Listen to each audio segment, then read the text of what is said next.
امن کا نوبل انعام جیتنے والی نرگس محمدی، جو نہایت قابل وکیل بھی ہے، ان کو ایران میں گرفتار کر لیا گیا۔ نرگس محمدی کو 2023 میں نوبل انعام سے نوازا گیا۔ آزاد خود مختار عورت کے خیال سے ہی ملا کامتے ہیں۔ اس طرح عورت پیر کی جوتی نہیں رہے گی، طلاق کے ہوئے سے نہیں ڈرے گی، الٹا خلا منہ پہ مار کے چلی جائے گی۔ اس لیے اس کی مت مار کے دبا کے رکھو۔ نرگس محمدی پہلے سے ہی ایران میں مختلف الزامات کے تحت اور 35 سال کی جیل بھگت رہی تھیں، لیکن کچھ عرصے کے لیے ان کو ضمانت پر رہا کیا گیا تھا۔ گرفتاری کے وقت وہ ایک تقریب میں شامل تھیں۔ شوہر کے مطابق ان کو گرفتار کر کے نامعلوم مقام پر لے جایا گیا ہے۔ ان پر ملک دشمن سرگرمیوں میں ملوث ہونے کا الزام ہے۔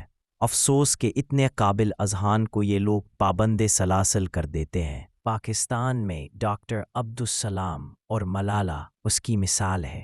قوم نے ان کو بھی الزامات لگا کر رد کر دیا۔ ایک مختار مائی تھی جس کو مغرب نے انصاف دیا، لیکن اپنی دھرتی کے بیٹوں نے اس کو صرف الزامات دیے کہ اس نے کیوں مغرب سے مدد لی۔ اگر اس کو اپنے گھر میں مدد مل جاتی تو کیوں مغرب کی طرف دیکھتی؟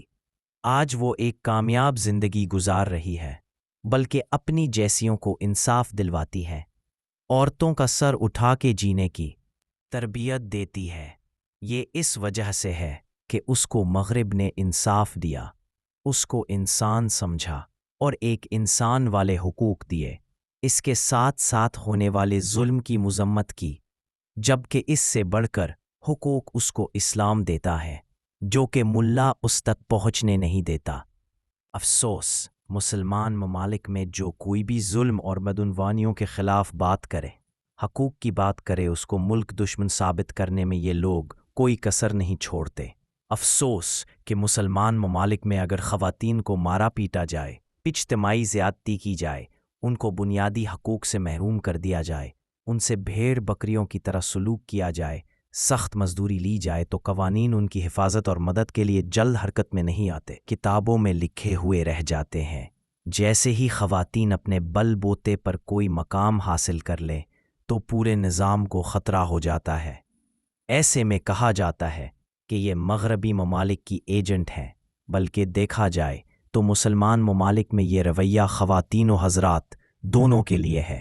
ان میں سے جو بھی کوئی قابل ذکر کامیابی حاصل کر لے اور مغرب اس کو نواز دے، تو ایسے فرد پر کوئی نہ الزام لگا کر اس سے لا تعلقی کا اظہار کر دیا جاتا ہے، یا اس پر مقدمات بنا دیے جاتے ہیں۔ اس سے ایسے سلوک کیا جاتا ہے جیسے کوئی مجرم ہو۔ اول تو پہلے ہی مسلمانوں میں نوبل انعام یافتہ لوگ بہت کم ہیں، جنہیں ہاتھ کی ایک دو انگلیوں پر ہی گنا جا سکتا ہے۔ مسلمان ممالک کو یہ توفیق نہیں کہ اچھی کارکردگی پر کوئی عالمی انعام جاری کریں، جبکہ مغربی ممالک میں پوری دنیا میں بلا تفریق رنگ، نسل اور عقیدے کے یہ انعام ہر شخص کو دیا جاتا ہے جو کوئی قابل ذکر کام کرے۔ افسوس، مسلمان اپنی دولت سونے چاندی کے فلش سسٹم پر لگا سکتے ہیں، اپنی بیویوں اور منظور نظر خواتین کو سونے کے لباس پہنانے پر لگا سکتے ہیں، لیکن علم کی آبیاری کے لیے کچھ نہیں کر سکتے۔ اگر کوئی اپنے بل بوتے پر یہ مقام حاصل کر لے تو اس کی ٹانگ کھینچتے ہیں۔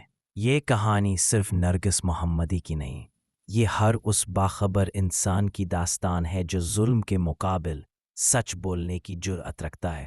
مسئلہ عورت یا مرد ہونے کا نہیں، مسئلہ آزاد سوچ کا ہے، اور آزاد سوچ ہمیشہ جابرانہ نظاموں کے لیے سب سے بڑا خطرہ رہی ہے۔ جب تک ہم علم، انصاف اور انسانی وقار کو طاقت سے زیادہ مقدس نہیں مانیں گے، تب تک نرگس محمدی جیسے اذہان قید ہوتے رہیں گے اور معاشرے یرغمال بنتے رہیں گے۔